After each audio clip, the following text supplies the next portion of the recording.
Welcome back. Now, last week saw sell-offs dominating the Treasury bills space here in Nigeria, with average yield expanding by 70 basis points to close at 19.12%. Investors were similarly downbeat in the bond segment, with broad-based sell-off driving average yield up by 11 basis points to 16.93%. All eyes are on the CBN's Monetary Policy Committee, which began its interest rate decision meeting today. Let's get a sense of how the debt market is doing ahead of this rate decision day. I'm being joined by a fixed income dealer with Access Bank, Adedimeji Idris. Good afternoon, Adedimeji. Thank you very much for joining us. Good afternoon.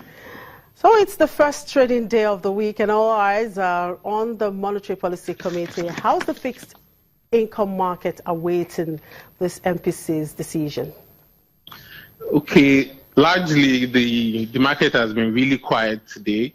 The Treasury bills market especially very quiet. We saw a bit of buying at the long end of the curve, so some people preferring to buy in the market rather than the OMO auction, while the bonds market has been relatively flat with very few trades done today. So I guess most market participants are awaiting the result and the impact of the MPC on the market, but today has been a really quiet market. Now, for you dealers, what are your expectations on this rate decisions? What are you expecting to hear from the committee tomorrow? Okay, from our side, we think that the CBN is largely concerned about the FX. So how to drive liquidity and stability in the FX market. So we expect rates, policy rates to remain largely the same. So all indices should be maintained. If we are going to see any changes, it's going to be on the FX side. Okay, either way, whichever decision they decide to take, what is your outlook for the rest of the week? Okay, we still expect a bearish market, a bit of sell-off, due largely to the liquidity in the money market. The money market has a liquidity of less than like 24 billion in repo, meaning the market is short. So buyers are still towards the selling side. So both on the Treasury bills and the bond side, we've seen some selling today, and that is expected to continue, except something drastically changes tomorrow. So the selling trend is supposed to continue. Also, the inflation figures that came out last week, we've observed that is not dropping as expected. So the demand that is expected to come into the market is not coming. So we still expect a bearish market going into the week. All right. Thank you very much, Adedimeji, for your time. And of course, we're expecting the GDP numbers to also come in tomorrow. Thank you very much for your time. Now, in the meantime, the central bank has signaled it's likely to retain the tight monetary policy and targets exchange rate convergence. Let's look at how the forex market is awaiting this rate decision. I'm being joined by an FX dealer with Wema Bank, Leko Ido.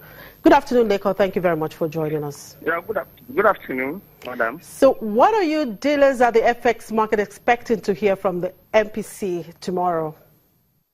FX market is currently trading at 205.45 in the interbank market. And if you see for the past few weeks, CBN has been intervening massively in the market.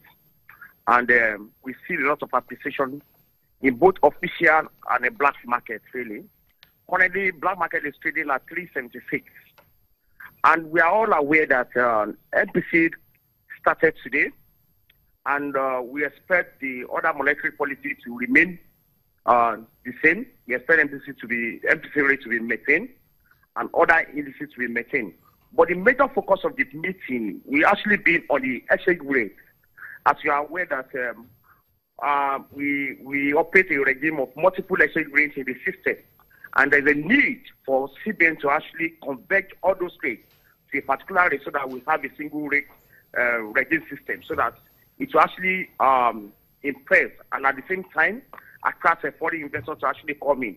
Because it doesn't really make sense as a foreign investor come into your country and he's seeing 305, probably 360 and 355 for NPO, 350 for SME, and official is 305. Really, it doesn't really make sense. So CBN will be looking more in converging those rates, probably at 376 or probably 380. But we believe that probably the convergence of the rate will be around 376 to 380, really. And that's what I expect from the MPC today, really. All right. The central bank, of course, says it's targeting a convergence of exchange rate as you expect. Now, how soon will this happen, or do you see this happening? And do you think the fundamentals are there? Yes, that's a step further, really. And if CBN is able to convert the rate at probably at a very good rate, which is a step further, and they need to continue to supply the market and provide the liquidity in the FX market. And at the same time, they need to open the market fully to allow the naira to flow. So if they do that, a lot of foreign investors will hit the Nigerian market, and you definitely see more liquidity in the system. And that's what I think. But the first step is to actually ensure that we have a single exchange rate regime and following open the market and allow the naira to flow freely so that it will be free exit and free entry by foreign investors and by local investors as well too. And that's my view on that, really. All right, Leko. Whatever way the decisions go, what is your outlook for the FX market for the rest of the week?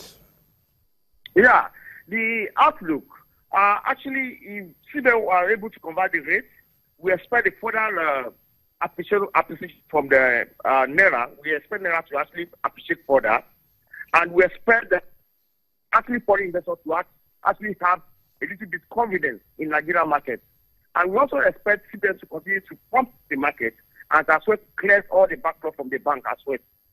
So for the week, really, we expect more appreciation in the market, really, and more liquidity by CBN. Thank you. All right, thank you very much for your time, Leko Idowu, FX dealer with Wema Bank. And Africa will see a lift-off in economic growth this year and next on the back of a rebound in global commodity prices. This is contained in the African Economic Outlook report co-authored by the African Development Bank, the OECD and the United Nations Development Programme. Now, the Economic Outlook expects the continent's economy to grow by 3.4% in 2017 and 4.3% in 2018, up from an estimated 2.2% last year. The report was released as the Africa Development Bank began its annual meeting this year, being hosted by India. The report says that a decline in commodity prices starting in mid-2014 had a devastating impact on several commodity exporting African economies. Nigeria, for example, which has the biggest share in Africa's GDP, slipped into recession. And finally, countries in sub-Saharan Africa need to get their budgets in order, diversify their economies, and look after their poorest people. These are the three-pillared prescription from the International Monetary Fund, as expressed by one of its top Africa researchers, Celine Allard. Allard says if they do that, there is no reason why the region cannot have the strong growth needed to meet the aspirations of a young and growing population. And that's it on the program. Thank you very much for watching. I'm Chimeze Obi Iwago.